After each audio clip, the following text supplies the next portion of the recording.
Hello students, welcome back once again in English literature class, and today we are going to revise the chapter number 5, the marks of your Gulmohar English literature book, where I will be discussing about the exercises of grammar and use. So I hope you are all ready with your book and pencil, and when I will explain you, try to go through your books along with it. So in grammar and uses, you will come to find out the revision of finite and non-finite verbs. As I am going to explain this chapter in broad way also, but here let's know first of all what is finite verb and what is non-finite verb. It makes a sentences complete. Yes, finite verb make a sentence complete. Like for example, I read a book. Here, as you can see, a verb which has a subject and changes its form with tenses of the verb and with number, it is called finite verb. Alright, for example, as you can see here, the verb is read, and if you notice, the subject is I, which is the first person singular pronoun, right? Now, if I change it, if I change the subject of the sentence, means the number of person, okay, so this is he reads a book, so he is first person, he is singular but third person, right? So the number of person is changed here, so accordingly the verb is also changed. Alright, let's take another example. If I write I play, okay, which is this sentence is in present tense, I play. If I am changing the tense of the sentence and I will keep the subject same here, means no changes in the subject, so I can write here I played. Now if you notice that in the first sentence the verb play is used in form of present tense, but in second sentence I have kept the subject same. There is no changes in the number of subject, but the tense of the sentence is now changed and it is now past tense, right? So here I have used the word played. So the word play is called finite verb. Means what is finite verb? Those verb which changes on basically two parameters. First is the tense of the verb, second is the number of subject. That is called finite verb. These verbs are used in all, generally those verbs which are used in all tenses are called finite verb. Now, let's see what is non-finite verb. Verb which has no subject, tense or number, it cannot make a sentence complete and needs help of one finite verb to complete its meaning.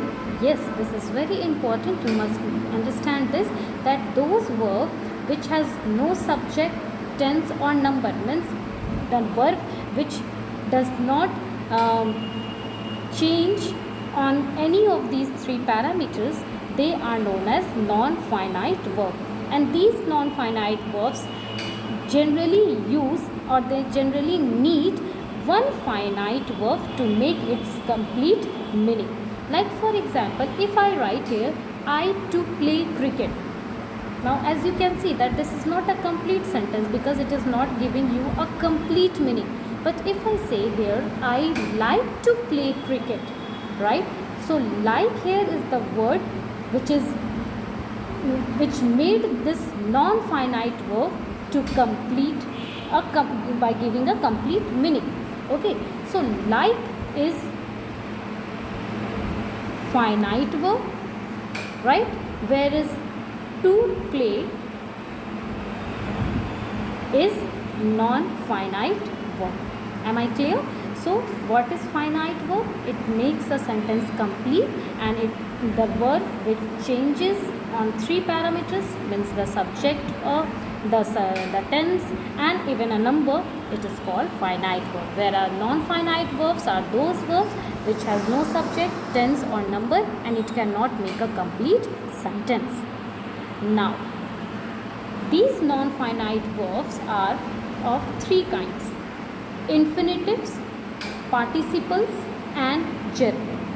I will explain more about in my further videos, but till now just understand infinitive means those verbs which functions as a noun.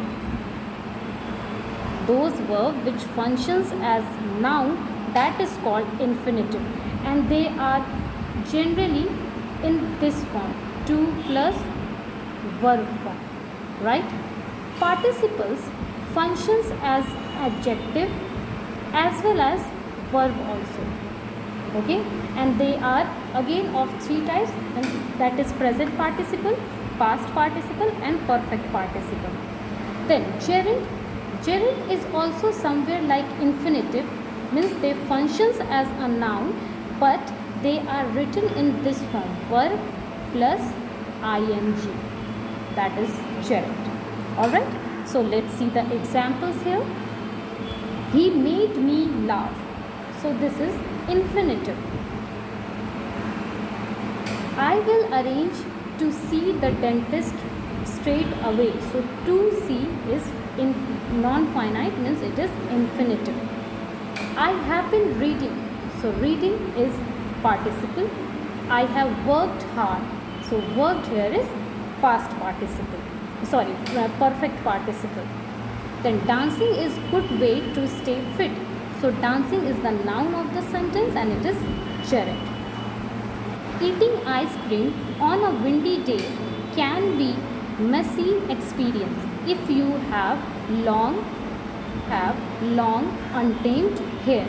Okay, so eating an ice cream as on a windy day, that is a form of gerund. So I hope you have understood that there are three types of non-finite, that is infinitive, participle, and gerund.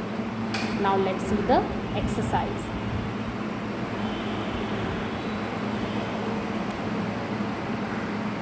In this exercise, you have to mark for finite and non-finite. The highlighted words are already given. The first sentence is, she decided that she would take up knitting as a hobby. Second is, they have been waiting for the doctor patiently. To explore this place, you need a map.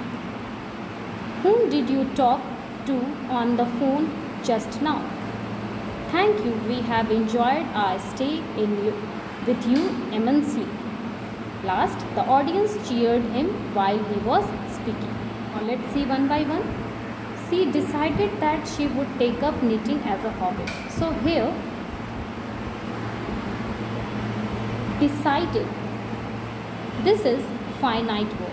Why it is finite? Because it can be changed on if there will be any change in the tense. But here knitting is a noun, so it is here gerund, means non-finite verb. They have been waiting for the doctor patiently. So waiting is non-finite verb. To explore this place. So to explore, just now I have explained you, it is infinitive, right? So it is non-finite, and need is also non-finite. Whom did you talk? So did is finite verb, whereas talk is non-finite verb. Whereas did is finite verb, with did and talk both are finite verb. Thank you, we have enjoyed. So enjoyed is participle, means non-finite. Cheered, that cheered is finite, whereas speaking is non-finite. So let's see. Decided is finite, whereas knitting is non-finite. Waiting is non-finite. To explore is non-finite. Need is non-finite. Did and talk both are finite words. Enjoyed is non-finite. Cheer is finite, and speaking is non-finite. So I hope students you have understood very well what is finite and what is non-finite. You can do more practices from your book, and you can even find out some non-finite verbs used in this chapter. So see you in the next session. Till then, take care. Bye bye. Thank you so much.